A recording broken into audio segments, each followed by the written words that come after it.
Install the 3.5-inch tall hinges to the post. Measure using the paper instructions.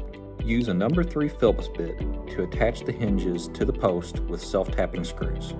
Attach the hinges to the door.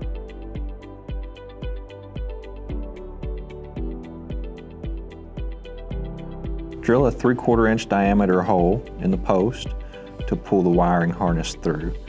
A 1/2 inch diameter hole may be large enough for the wiring harness to fit. Center the strike to the center of the latch. Attach the strike to the post using self-tapping screws. Check for latch alignment and adjust the strike in and out as needed. The strike has slotted holes to allow the strike to be moved forward and backwards. Attach strike cover plate to the hinge door panel if the door is swinging to the outside. If the door is swinging to the inside, the strike cover plate will be attached to the post. Shut the door and check for engagement in the electric strike. If adjustment is needed, the self-tapping screw can be backed out and the strike could be pushed forward or backwards to allow for a better engagement.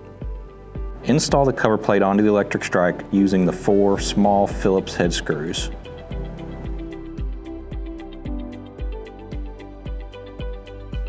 This completes the installation of the electric strike to the WireCrafters cage.